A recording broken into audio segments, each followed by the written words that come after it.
Hello everyone, welcome two molecule matters. तो जैसा कि आपको पता है कि हम कवर कर रहे हैं अभी बीएससी फर्स्ट सेमेस्टर की फिजिकल केमिस्ट्री की unit number 1।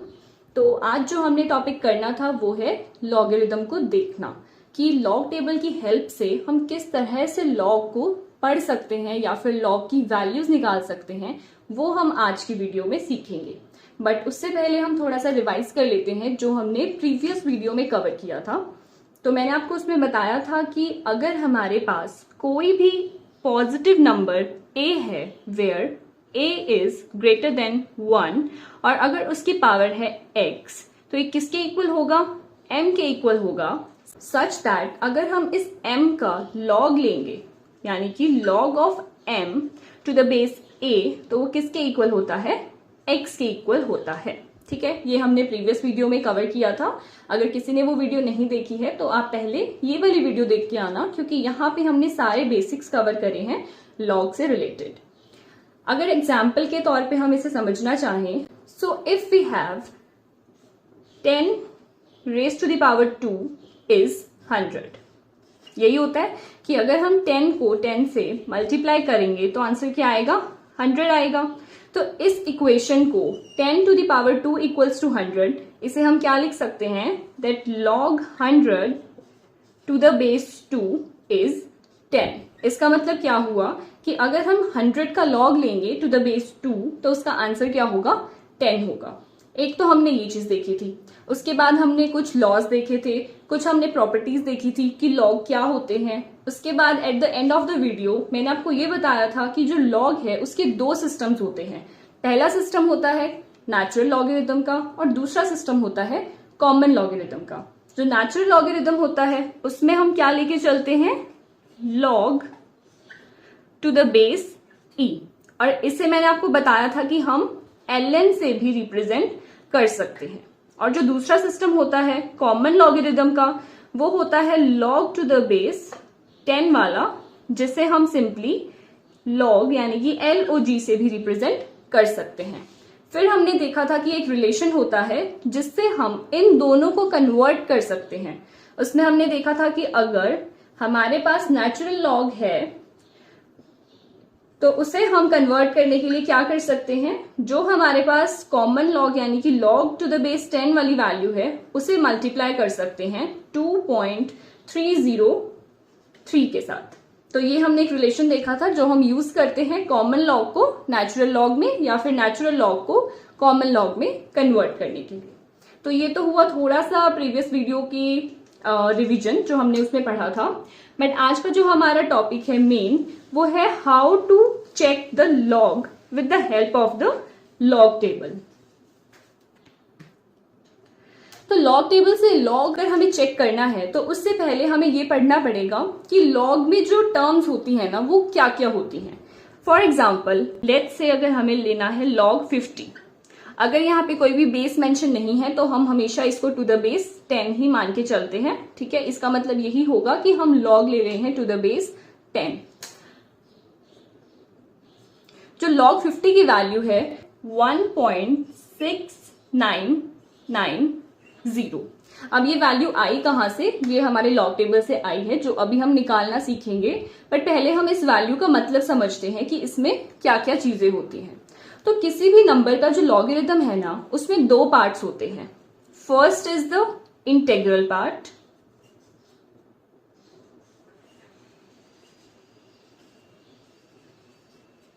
And second is the fractional part.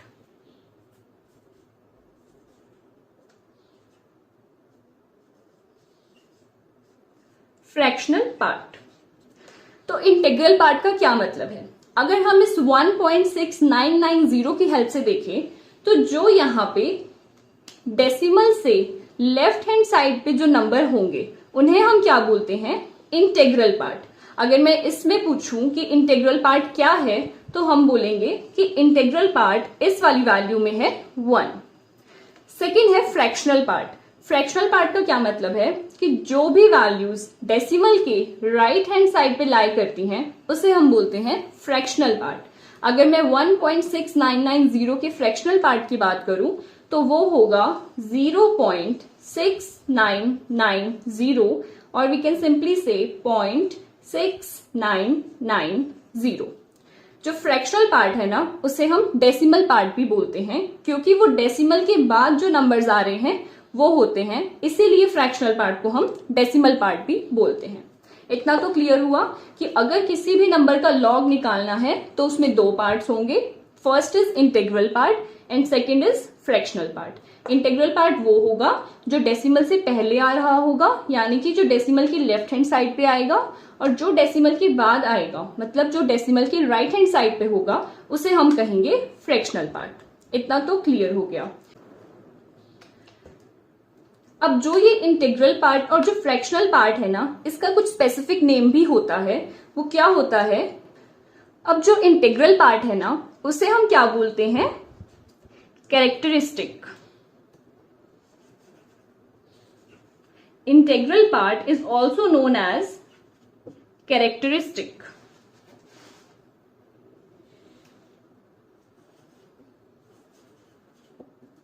और जो फ्रैक्शनल पार्ट है it is also known as mantissa.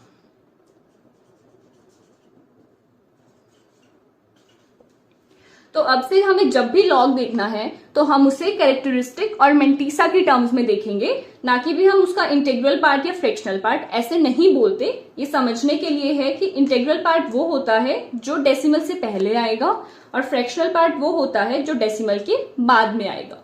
लेकिन अगर मैं आपसे पूछूं कि कैरेक्टरिस्टिक क्या है इस वैल्यू में, तो you will say that characteristic is 1। और अगर मैं पूछूं कि इस वैल्यू में मैंटीसा क्या है, तो आप जो डेसिमल के बाद वाला पार्ट है यानी कि जो फ्रैक्शनल पार्ट है वो बताओगे। सो मैंटीसा इज 0.6990। एक और अगर मैं आपसे एग्जांपल पूछूं, सपोज यू हैव 2.8751, तो इसमें जो कैरेक्टरिस्टिक है वो क्या होगा? 2, और जो मैंटीसा है वो क्या होगा? 0.8751। ठीक है, I hope it is clear. तो कैरेक्टरिस्टिक का मतलब है जो डेसिमल से पहले वाला पार्ट होगा, और मैंटीसा का मतलब है जो डेसिमल के बाद वाला पार्ट होगा। ओके, अब जो मैंटीसा है ना उसकी एक स्पेसिफिक प्रॉपर्टी होती है। वो क्या है कि मैंटीसा मस्ट बी पॉजिटिव, कि मैंटीसा हमेशा पॉजिटिव होना चाहिए। जो कैरेक्टरिस्टिक है वो पॉजिटिव भी हो सकता है या फिर नेगेटिव भी हो सकता है, but mantissa is always positive number. Mantissa is always positive number. अब इसका क्या मतलब है? अगर हमारे पास लॉग गिवन है किसी भी नंबर का, हम यही एग्जाम्पल लेके चल रहे हैं। Let's say we have log 50 और ये इक्वल था 1.6990 के। तो इस वैल्यू को हम कैरेक्टरिस्टिक और मैंटीसा बताने के लिए ऐसे भी लिख सकते हैं कि ये होगा x प्लस y के इक्वल, जहां पे जो x है वो रिप्रेजेंट करेगा कैरेक्टरिस्टिक और जो y है वो रिप्रेजेंट करेगा मैंटीसा। क्लियर? अब जो ये x है जो कैरेक्टरिस्टिक है वो प्लस भी हो सकता है यानी कि पॉजिटिव भी हो सकता है और नेगेटिव भी हो सकता है, बट जो मैंटीसा है ना ये हमेशा पॉजिटिव नंबर ही होगा, ये नेगेटिव नंबर नहीं हो सकता। फॉर एग्जाम्पल, अगर मेरे पास लॉग है किसी नंबर का जैसे कि 0.075, इसका जो लॉग है वो होता है -2.8751। अगर मैं कहूं कि इसका कैरेक्टरिस्टिक और मैंटीसा बताओ, तो आप इसे x प्लस वाई के फॉर्म में कैसे लिखोगे? आपको x चाहिए प्लस y चाहिए, क्योंकि x हो जाएगा कैरेक्टरिस्टिक और y हो जाएगा मैंटीसा। अगर मैं इसे यूं लिख दूं कि x है -2 प्लस y है 0.8751, आप बोलोगे कैरेक्टरिस्टिक हुआ -2 और मैंटीसा हुआ plus 0.8751। But now the question is क्या इसे सॉल्व करके मुझे ये वाली वैल्यू मिलेगी? अगर आप -2 में से प्लस कर दोगे 0.8751 तो क्या आंसर -2.8751 आएगा?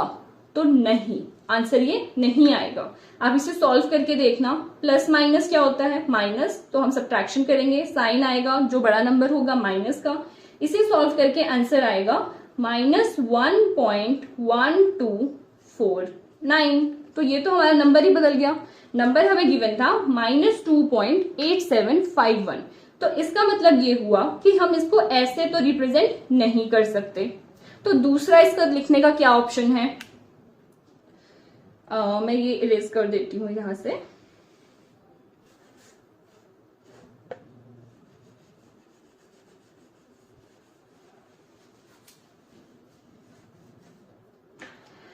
अब इस नंबर को लिखने का दूसरा तरीका क्या हो सकता है कि हम इसे रिप्रेजेंट कर दें -2 - 0.8751। तो अब अगर हम इसे सॉल्व करेंगे तो माइनस माइनस हमें क्या करना पड़ता है? प्लस करना पड़ता है। साइन आएगा बड़े वाले नंबर यानी कि 2 का ही। तो इसका आंसर बन जाएगा -2.8751, जो कि हमें गिवन था। तो ये रहा तो वही जो हमसे पूछा था, बट अब हमने कंडीशन पे ध्यान देना है कि जो मेंटीसा है वो हमेशा क्या होना चाहिए? एक पॉजिटिव नंबर होना चाहिए। तो क्या अगर हम इसमें देखें जो मेंटीसा है वो एक पॉजिटिव नंबर आ रहा है? नहीं। इसमें अगर आप x प्लस वाई वाले रिलेशन से इसको कंपेयर करोगे तो जो यहाँ पे x की वैल्यू है वो क्या बन रही है? -2, और जो y की वैल्यू है वो क्या बन रही है? -0.8751। बट हमें क्या चाहिए था कि जो y है, जो मेंटीसा है, वो हमेशा क्या होना चाहिए? पॉजिटिव नंबर ही होना चाहिए। इसका मतलब हम इसे ऐसे रिप्रेजेंट नहीं कर सकते। तो अब हम क्या करेंगे वो हम इसके आगे सीखते हैं।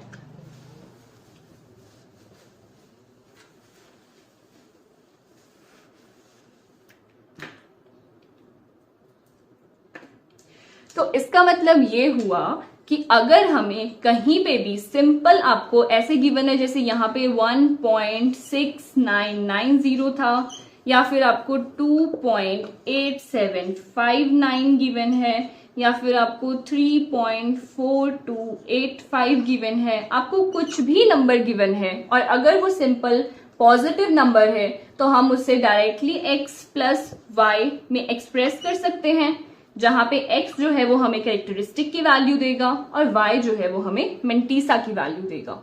अब यहाँ पे x प्लस वाई से ये आपको ध्यान रखना है कि इसको सॉल्व करके ये नंबर ही हमें मिलना चाहिए। जैसे अगर मैं यहाँ पे x लिख रही हूँ 1 प्लस इस वाले के लिए मैं एक्सप्रेस कर रही हूँ इसे, और y अगर हम लिखें 0.6990 तो इसे प्लस करेंगे तो यही आंसर आएगा।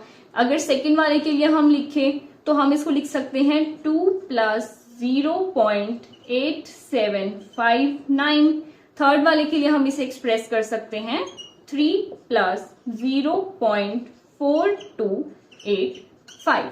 इन सभी में जो हमारे पास ये 1 2 3 है, यानी कि जो x है वो हमें क्या देगा? कैरेक्टरिस्टिक देगा, और जो ये वाला पार्ट है प्लस y वाला ये हमें क्या देगा? मेंटीसा देगा, यानी कि ये y जो है वो मेंटीसा होगा, और y इन सभी केसेस में क्या था?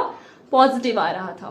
बट अब हमें ये देखना है कि अगर हमें माइनस आ जाए इनके आगे, अगर हमें ये ऐसे माइनस में गिवन है तो हम क्या करेंगे? तो कहीं भी अगर आपको कोई भी ऐसा नंबर गिवन है जिसके आगे माइनस का यानी कि नेगेटिव साइन लगा हुआ है, तो उसके लिए हम डायरेक्टली कैरेक्टरिस्टिक या मेंटीसा नहीं बता सकते। y वो हमने ऑलरेडी देखा, क्योंकि जब हम इसे x प्लस वाई के फॉर्म में रिप्रेजेंट कर रहे थे तो y की जो वैल्यू थी वो नेगेटिव आ रही थी, और मेंटीसा जो है वो नेगेटिव नहीं हो सकता, मेंटीसा हमेशा पॉजिटिव ही होना चाहिए। इसीलिए हम इसमें से डायरेक्टली कैरेक्टरिस्टिक या मेंटीसा की वैल्यू नहीं बता सकते। तो इसमें हमें क्या करना पड़ेगा? तो हमें ऐसे क्वेश्चंस में जहां पे भी आपको नेगेटिव का साइन अगर आगे नजर आ रहा है तो उसमें हमें एक स्टेप ऐड करना पड़ेगा, और वो क्या स्टेप रहेगा? तो देखो, ये मैंने आपको ऑलरेडी बताया अभी कि अगर आप इसे लिखो -2 माइनस 0.8751, ठीक है। तो इसे सॉल्व करने के बाद हमें मिल तो यही रहा है, बट प्रॉब्लम क्या आ रही थी कि जो हमारा ये पीछे वाला जिसमें पार्ट आ रहा था, जो y था, वो नेगेटिव आ रहा था और मेंटीसा जो है वो हमेशा पॉजिटिव होना चाहिए। तो इसीलिए हम इसमें एक स्टेप क्या ऐड कर देंगे, जो इसका ये वाला पार्ट है, यानी कि जो इसका इंटीग्रल पार्ट है ना, उसमें आपको हमेशा क्या करना है, सब्ट्रैक्ट करना है 1, यानी कि आप लिखोगे -1, और जो आपका ये डेसिमल वाला यानी कि फ्रैक्शनल पार्ट है, वहां पे हमें ऐड करना है 1। ये सिर्फ इस वैल्यू के लिए नहीं है, ये कोई भी वैल्यू है जहां पे आपको नेगेटिव साइन अगर आगे नजर आ रहा है, तो आपको पहले क्या करना है, -1, फिर क्या करना है, +1, यानी कि आपको जो इसका इंटीग्रल पार्ट है वहां से क्या करना है, 1 सब्ट्रैक्ट करना है, और जो हमारा फ्रैक्शनल पार्ट है वहां पे 1 क्या करना है, ऐड करना है। क्लियर है? ये स्टेप सभी में कॉमन रहेगा जहां पे भी अगर नेगेटिव साइन जो है वो नंबर के आगे लगा हुआ है। उसके बाद हम इसे क्या करेंगे, थोड़ा सा सॉल्व करेंगे, तो माइनस माइनस क्या हो जाता है, प्लस, बट साइन आएगा नेगेटिव का, तो ये बन जाएगा -3, और प्लस माइनस क्या होता है, माइनस करेंगे, बट साइन आएगा जो नंबर बड़ा होगा यानी कि 1 का, ये आ जाएगा +0.1249। ठीक है। अब इसको देखो, अगर आप इस वाली टर्म को अब सॉल्व करोगे ना, यानी कि आप प्लस माइनस क्या होगा, माइनस होगा, तो अगर आप 3 में से इस वाली टर्म को सब्ट्रैक्ट करोगे और साइन जो है वो बड़े नंबर का आएगा यानी कि 3 का आएगा, तो 3 के साथ माइनस साइन है तो हम यहाँ पे लगाएंगे माइनस, और इसे जब हम सॉल्व करेंगे तो हमारा आंसर आएगा -2.8751, यानी कि जो हमसे क्वेश्चन पूछा हुआ था वो ही आएगा इसको सॉल्व करके। सो इट मीन्स कि -2.8751 को हम -3 + 0.1249 की फॉर्म में भी रिप्रेजेंट कर सकते हैं। ठीक है। अब ये करने का हमारा पर्पस क्या हुआ, अगर हम इस वाली टर्म को x + y से मैच करें, किस टर्म को, इस वाली टर्म को अगर हम x + y से मैच करें, तो यहाँ पे जो x है यानी कि जो कैरेक्टरिस्टिक है उसकी वैल्यू हमें मिलेगी -3, और जो y है दैट इज मेंटीसा, उसकी वैल्यू हमें मिलेगी +0.1249। और यही तो रूल था कि जो मेंटीसा है वो हमेशा पॉजिटिव होना चाहिए। तो मेंटीसा को पॉजिटिव करने के लिए हमें ये वाला एक स्टेप इसमें एडिशनल करना पड़ेगा, जहां पे भी हमें अगर नंबर के आगे नेगेटिव साइन जो है वो लगा दिखेगा। अब कई बुक्स में आप देखना कि जो ये -3 है ना, वो ऐसे भी रिप्रेजेंट करते हैं 3 बार। इसको क्या रीड करते हैं, 3 बार। -3 ना लिख के हम उसे क्या लिख सकते हैं, 3 बार लिख सकते हैं। तो जो ये वाली हमारी टर्म थी ना, इसे हम कैसे रिप्रेजेंट कर सकते हैं, 3 बार 0.1249, या फिर इसका क्या मतलब हुआ कि -3 है और प्लस जो है वो 0.1249 है। ठीक है। अब इन दोनों नंबर्स में ना एक डिफरेंस समझो, अगर ये माइनस यहां लगा हुआ था तो -2.8751 था, तो इसका मतलब ये था कि 2 के साथ भी माइनस है, और जो ये पीछे वाला नंबर है यानी कि जो फ्रैक्शनल पार्ट है ना, इसके साथ भी माइनस है। लेकिन अगर हम 3 बार लिख रहे हैं तो इसका क्या मतलब हुआ कि 3 के साथ तो माइनस है, बट जो ये फ्रैक्शनल पार्ट है ना, इसके साथ कौन सा साइन है, प्लस का साइन है। तो यही डिफरेंस है इन दोनों नंबर्स के अंदर। ठीक है। तो अभी तक हमने क्या सीखा कि हम किस तरह से किसी भी नंबर का कैरेक्टरिस्टिक या मेंटीसा निकाल सकते हैं। हमें कैरेक्टरिस्टिक और मेंटीसा x + y से देखने हैं। अगर हमारे पास जो वैल्यू है वो सिंपली पॉजिटिव गिवन है, फिर तो हम डायरेक्टली क्या करेंगे, जो हमारा इसका इंटीग्रल पार्ट होगा उसे कैरेक्टरिस्टिक लिख देंगे, और जो इसका फ्रैक्शनल पार्ट होगा उससे इसका मेंटीसा लिख देंगे। बट अगर हमारे पास कोई नेगेटिव में नंबर गिवन है तो हम डायरेक्टली इसका कैरेक्टरिस्टिक और मेंटीसा नहीं बता सकते। उसके लिए हमें एक ये वाला स्टेप इसमें ऐड करना पड़ेगा कि पहले हम जो हमारा इंटीग्रल पार्ट है वहां से 1 माइनस करेंगे, और जो फ्रैक्शनल पार्ट है वहां पे 1 प्लस करेंगे, और फिर जो आंसर आएगा उसमें से हम बताएंगे कैरेक्टरिस्टिक और मेंटीसा। ठीक है। तो अभी हमने देख लिया अच्छे से कि कैरेक्टरिस्टिक क्या होता है और मेंटीसा क्या होता है।